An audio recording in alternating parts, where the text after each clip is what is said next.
The OBSBOT brand has appeared on the channel several times and specializes in office products for video, image, or sound.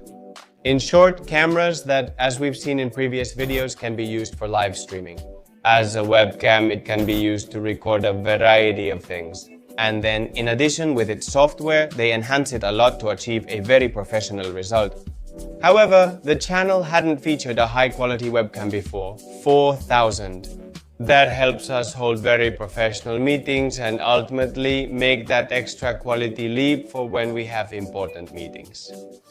That's why OBSBOT sent us this camera here, the OBSBOT MID2, a camera that's 4 cm long, 3 cm tall, and just over 1 cm wide. Really, it's a very small camera, and it also weighs 67 grams, so it's a miniature camera, so to speak. As I said, it'll ultimately be a small, discreet webcam with a minimalist design. So I think, well, it's going to give us a lot of possibilities.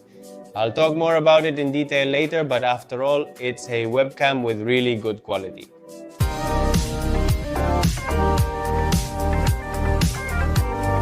And with that introduction done, let's start with the aesthetics section, as I mentioned. 4 cm by 3 high, 1 wide, weighing 67 grams. We have it in 3 colors, we have it in white, we have it in turquoise, and we have it in this space gray, which, of course, seems to me the most discreet, the nicest, and in the end, it matches my whole setup, so I really like the design of this OBSBOT Mid 2. The camera comes with a couple of accessories, of course, including a USB cable to connect it to our computer. It also comes with a magnetic mount, so we can place it on top of any monitor in various positions. It's adjustable on several axes as well. Additionally, we have the option to set the camera vertically if we want to record both horizontal and vertical shots in portrait mode. For example, creating content for social networks like TikTok or Instagram is important for privacy. We're talking about a webcam, so it's possible that many of you might leave it on or simply connect it to the computer. So they include this little magnetic cover that completely covers the lens, so we have that privacy when we're not using the camera. Honestly, I found this detail very interesting because it's really well integrated. This little cover fits perfectly with the camera's design, so that's a big plus. And finally, besides the magnets, we're also going to have the typical screw connector at the bottom to mount this camera on a stand. For example, it might be the tripod I'm using to hold the camera for these videos. I've told you the camera works in both horizontal and vertical formats. We'll control this with the software, which I'll show you later. I'll explain very briefly because a very important point about this camera is that it's easy to use. You simply connect the USB-C to the camera, the USB-C to the computer, and it will be working. We wouldn't need anything else for the basic functions to work. However, OBSBOT also has its own software, where we can connect many cameras, and in the end, we can create several scenes with them and control them using artificial intelligence. For example, it automatically frames the shot. And well, there are certain things that we will look at later in a very summarized way in the computer software because it's very extensive. Speaking of the lens, we have a 1/2-inch complementary metal oxide semiconductor sensor with 48 megapixels, which can record 4K at 30 frames per second, or 1080 at 60 frames per second. If, for example, we want a much more dynamic video with more activity and we want to make sure we don't lose all that smooth information from the image. We have digital zoom, it's not optical, it's a 4x digital zoom, and we have a field of view of 80 degrees, which I think is pretty good. For example, it covers more of the image than my MacBook Pro and offers 3 modes: wide, normal, and focus. I think that's what they call it, which is basically a slight zoom. For me, the Mac uses the standard mode. Wide mode covers many things, like when we're in a group meeting, we have high dynamic range support, although indoors, honestly, if we have decent lighting, we won't need it. And then, well, it automatically controls all the other settings very well. As for the audio quality, we have 2 microphones, which give us good audio quality, but it's true that this isn't the camera's strong point. Because in the end, the viewer on the other side of the screen will notice that we're speaking through microphones that aren't professional.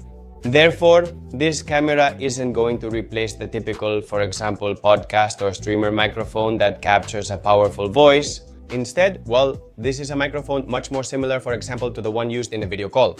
What would we do? Well, with our iPhone, the sound is good, but it's not as professional quality as the image is. And the camera, I don't have much else to say. Now all that's left is to go to the computer, see how the software works, and check out some of the features the camera has.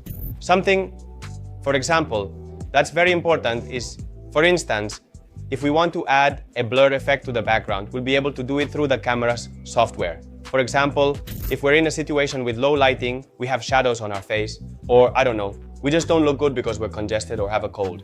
Well, you should know that in the software, for example, we'll be able to find modes that will slightly touch up our face to give us a better appearance. Also, all of this will be completely configurable manually, although we do have a few presets, both for improving facial appearance, as I mentioned, and for things like color, to give our scene a certain style. I just connected the camera to my MacBook Pro using USB-C. And as you can see, I just opened the OBSBOT program as well. It's called OBSBOT Center, and you can download it from their website. Once it's connected, we'll have this entire interface on the right, which I'll explain to you in a bit. With this button, we can open the preview, which is what really matters to us. If we're recording a video, we need to see what the camera sees. That's basic. The first thing we want to do is change the video settings. So we click on this little gear here and tell it what we want. 4000 at 30 frames per second. I'm going to set the quality to the maximum, and we can also change it here. If we want vertical or horizontal mode, I'll keep the rest as default. Now we come to the right side and we're going to start figuring out this interface. First, auto framing console. This is so it frames us automatically. We'll have a group mode that lets multiple people be in the image and detected simultaneously. Then a close-up, which basically keeps us in a much closer shot. You'll see that if I move, for example, it's going to end up tracking me so that at all times the image stays as correct as possible with that close-up I've preset. For example, imagine that I'm standing if I wanted to keep the central part of my body framed. Tap here to do it automatically or do it manually. We can set it to wide, medium, or narrow, resulting in a much tighter shot. As for the image, we can, as I mentioned, activate high dynamic range, which I don't really see as necessary indoors. I think the lighting, for example, right now is quite good. We have autofocus, which I recommend you set to face if you're going to be talking to the camera. You can turn off auto exposure if you want settings to stay the same while recording. Anti-flicker, so you don't see those typical bands from some types of lighting. Automatic white balance. Well, all of this is on automatic. Then auto slip. So when it's paused, if we want it to show an image, if we want the microphone to work, or if we want the image to be flipped at the end. Regarding how we're seeing it in reality, well, certain things, and even updating the camera's firmware to solve any kind of problem that might come up in the future. Although I'm telling you, this isn't especially important. Now, what is important is the part I mentioned about beautifying yourselves. If you press this little button here that has a face on it, this will come up for you. This is basically to activate a bokeh effect that it will give us. Ultimately, background blur can be applied subtly, such as at level 3, and you can hardly tell that we have an effect applied. Then we can add, for example, something to enhance our face. As you can see, I can apply different styles here as well. This one makes me look more feminine, the native one or the male one. It just gives a little touch to the face, brightens it up a bit, and all of this can also be adjusted manually here. But these presets can be useful at times. And as I was saying, there are also filters to change, for example, the colorization of our room. So here we have several things that we can later increase or decrease the level of, and well, we have several filters here. So it gives your video call a bit more of a cinematic look. I'm telling you, it's an easy to use interface, and that's all we have left. I left this filter on, but I'll turn it off so you can see the camera more realistically at the end. And we're going to hit record so you can also see what the quality of this image is like.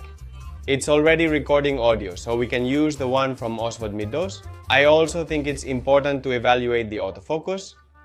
For that, I'm going to bring my iPhone closer. For example, you'll see that it frames it perfectly. I have it pretty close, and honestly, the quality is very good. So this camera can be useful for you at any time to do a YouTube live stream, a live on some social network like TikTok, Instagram, or even to create content from your own home. Also, a really cool use that can come in handy nowadays is recording a podcast. And with all these options on the console, like changing the framing, it can be super useful for giving your podcast a really modern look with 2 or 3 cameras. And well, here you can see that I've set up, for example, the camera vertically now to record. Well, another type of content like Reels, for example, or any kind of content nowadays that's made to be viewed on mobile devices. And well, so you'll believe me? This camera isn't just for recording from its own app, but we can also go, for example, to QuickTime. And you'll see, well, right now it would be flipped. But if we put the camera back in landscape mode, you'll see that it works for any kind of program that's on the computer. We've reached the end of the video. How much does the OBSBOT Mid-DOS cost? Well, its official price is 129 euros. However, if we find it somewhere cheaper, as always, we'll leave the link below in the description of this video.